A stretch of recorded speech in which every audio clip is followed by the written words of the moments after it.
Saya bagi dua, yang pertama hati saya bagaimana, nomor dua analisis yang terminologis spesifik dan objektif gitu ya. Kalau dari hati saya sedih, malu dan marah.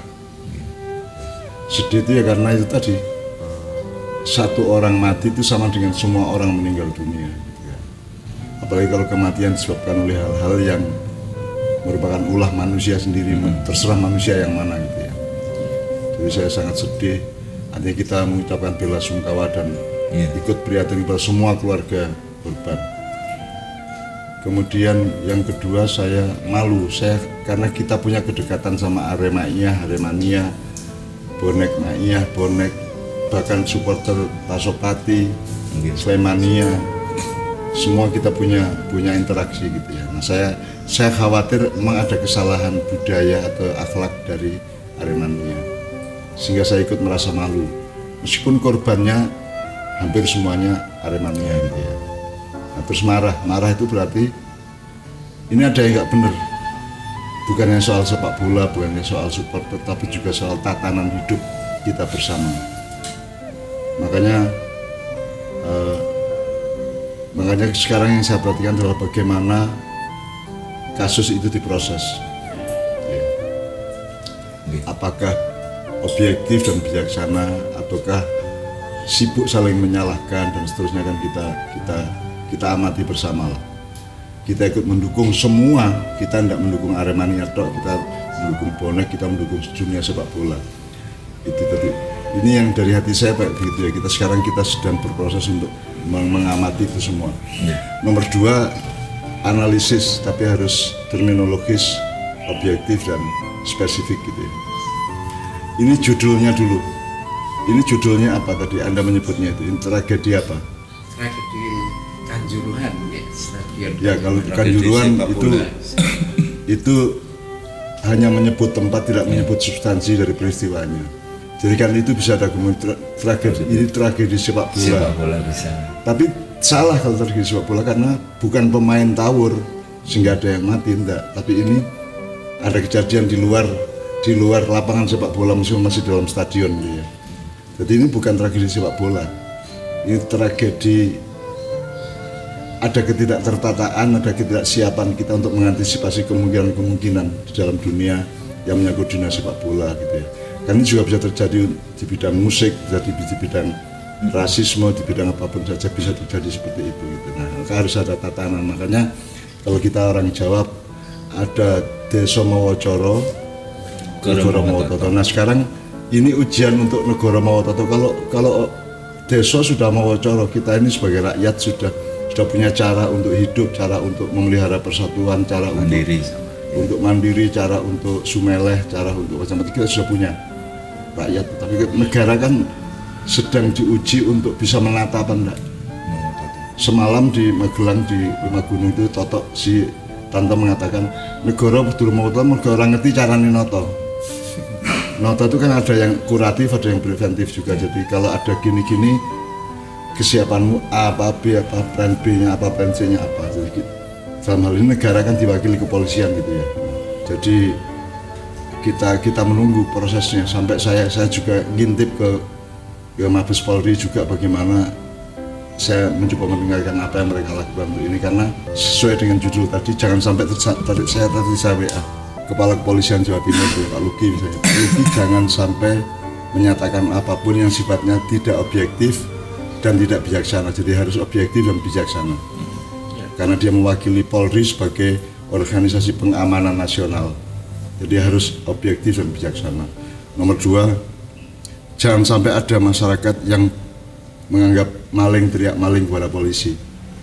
Misalnya kalau ngomong gas air mata itu kan seolah-olah itu kan ada yang mengatakan ini peracunan massal. Info mengenai berapa korban aja sampai hari ini belum jelas. Masih. Ada yang 200 sekian, ada yang 100 sekian. Ya. Tapi kalau cara berpikir yang kita pakai sekarang adalah jangankan ratusan, jangankan puluhan, cah loro, anak 2 orang, 3 orang, 4 orang aja sudah sebuah tragedi kemanusiaan itu. Nah, itu jangan sampai via kepolisian, terutama Kapolda, Kapolres atau syukur Kapolri gitu ya, jangan sampai memberi pernyataan yang tidak objektif dan tidak bijaksana sehingga bisa berbalik menjadi bumerang bagi Polri gitu ya. Jangan sampai ada akun polsek yang malah bilang modar gitu kan.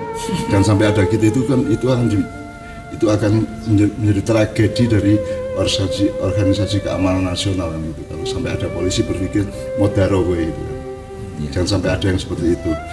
Nomor 4, sekarang tim penanganan ini kan dipimpin oleh Pak Mahfud MD ya. Kalau bisa Pak Mahfud entah dengan narasi bagaimana, Pak Anto Wocono yang bagaimana meyakinkan kepada masyarakat bahwa itu tim objektif, bukan tim Polri, itu tim objektif, tim independen. Independen ya. Sebab kalau Polri masih rawan tuduhan. Loh, masuk Polri itu punya kemungkinan salah juga, masuk dia yang memimpin penyelidikan. Jadi itu kan tidak baik untuk presiden hukum nasional kan gitu. Terus nomor 4, kembali ke nama tadi. Ini judulnya apa? Ini tragedi sepak bola bukan? Tragedi supporter sepak bola bukan. Bukan ada tawuran antara Aremania sama Boneko. Itu meninggalnya kan harus diselidiki oleh kedokteran. Ini matinya sekian karena ini, sekian karena ini, ada yang terinjak-injak, berarti efek dari haus ya. Terus ada yang mati karena gas ya. Nah sekarang harus ada pembenahan. Gas air mata itu sebenarnya kan alat untuk apa?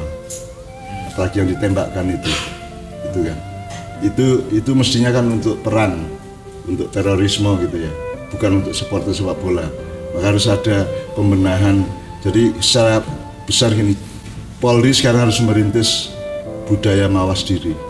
Jadi bayangin kita mati segitu banyak anak-anak kita ya. Itu kan kalau kita nggak mawas diri kan bisa akan terulang lagi.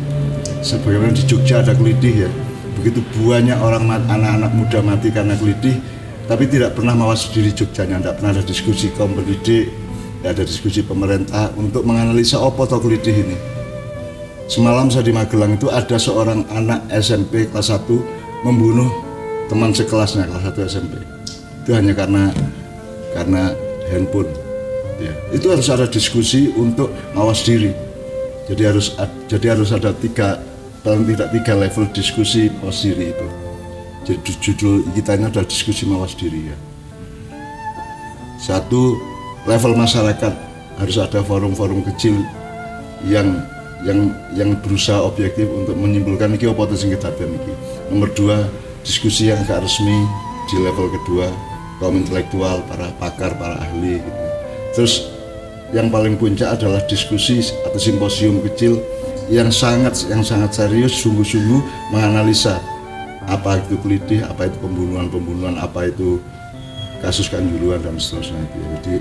Jadi kita harus menunjukkan bahwa kita ini adalah warga negara, sebuah negara modern yang oleh orang Jawa dibilang negara Mawototo. Kenapa Mawototo itu artinya adalah satu susunan organisasi yang disebut negara, yang punya konstitusi, punya pagar, punya falsafah, atau punya filosofi, punya aturan-aturan, punya kepres, punya perda, punya macam-macam, termasuk aturan-aturan di dalam persepak bolaan. Itu Mawototo namanya. Itu kita lihat kembali, kita rekap kembali, ada yang kurang enggak? Misalnya prosedur mengenai gas air mata itu kan harus dilihat lagi, karena ada kemungkinan yang polisi yang menembakkan gas air mata di dalam stadion itu mungkin pasti salah itu ya. Gas air mata boleh diledakkan di mana, boleh disemprotkan di mana, itu kan seharusnya ada aturan mainnya gitu loh. Kan jangan sampai supporter sepak bola disamakan dengan teroris kan? Dan jangan sampai menyelamatkan orang lain dengan cara membunuh salah satu. Misalnya gini, Helmi bertengkar sama Watub, saya ingin melerai tapi kalian berdua tidak mau, saya khawatirkan nanti berkelahi benar, maka daripada kelahi benar saya pukuli kedua-duanya atau salah satunya gitu. Kan bukan begitu pengamanan kan? Pengamanan itu adalah dengan cara yang tidak violent, tidak kekerasan, tidak kekejaman, untuk secara budaya dan psikologi yang bisa menghentikan atau meredakan amarah di antara kedua belah pihak gitu.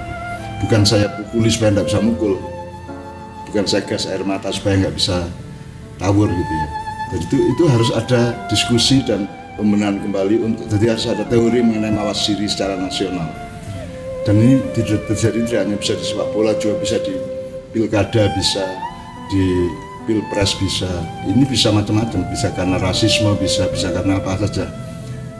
Maka kita bikin negara dengan tatanan atau negara mawototo itu, supaya kita punya pasal-pasal yang kita siapkan secara matang. Kalau kan yang sifatnya kan semua konstitusi kan preventif. Jadi jogo-jogo kalau ada ini kita punya ini, ada ini, jadi sedia payung sebelum hujan. Ini kan hujan deras, kita semua kehujanan, yang mati sekian gitu ya, karena payungnya nggak ada. Nah ini kita harus mawas diri di situ. Jadi kepolisian harus menunjukkan bahwa Polri itu adalah pelopor dari mawas diri nasional, gitu ya. Jadi ada banyak sekali respon saya, dan saya sedang mengamati itu, ini akan bagaimana. Saya coba tembus teman-teman di Mabes Polri, saya coba tembus teman-teman arek-arek Aremania, Dewi Opo gitu ya.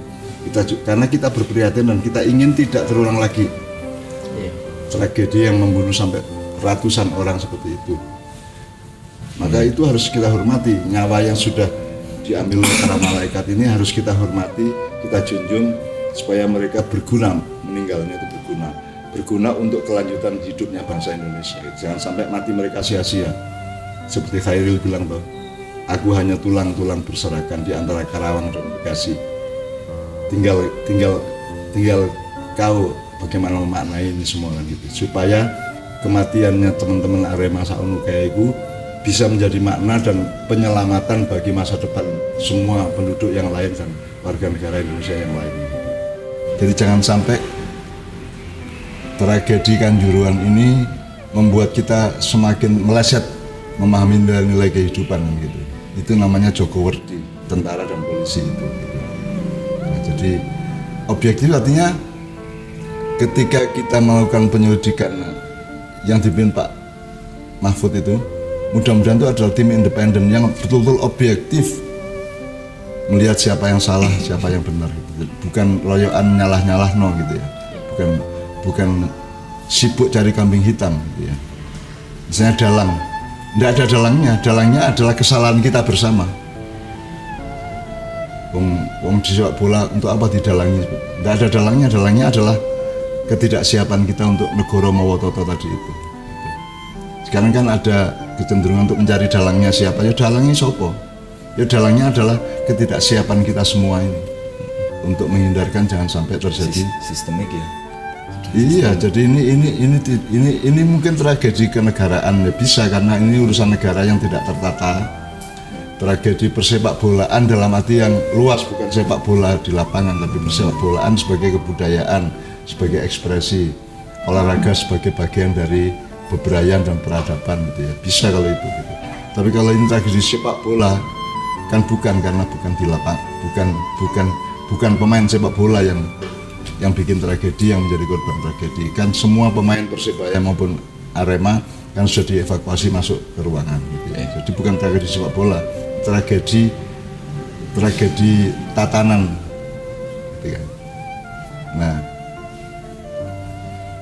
jadi kita lihat nanti dalam diskusi dalam proses ini kan harus ada yang disebut objektif, yang kita harus tepat betul melihat titik sumbernya, sangkan parannya atau dunungnya atau asal usulnya itu. Ini yang mana ini? Karena ada banyak faktor soalnya. Ada banyak faktor. Misalnya sekarang baru ditanyakan kenapa kok tidak sore pertandingannya, kenapa kok malam? Karena TV kan, butuh tayangan TV. Jadi kan karena kerakusan kapitalisme, gitu kan. Terus ada faktor-faktor bermacam-macam. Nah itu tim peneliti atau penyidik itu harus memiliki pandangan yang seluas-luasnya supaya kita bisa menemukan titik yang tepat, supaya besok tidak terulang lagi dan kita jaganya dari titik yang tepat itu gitu. Kita lihat Indonesia akan mengantisipasi kasus ini dengan prinsip dan kesadaran mawas diri apa tidak. Ini bukan urusan kemarin hari Minggu, tapi juga urusan hari besok. Iya. Kalau kita tidak mawas diri, kita tidak menemukan inti sumber permasalahannya, Dan itu bukan soal sepak bola itu ketempatan kerusuhan aja gitu ya. Bukan sepak bolanya kita teruskan. Tapi budaya supporter, budaya masyarakat sepak bolanya yang kita benahi naik. Temukan titik yang tepat supaya besok tidak terjadi lagi. Itu yang kita tunggu.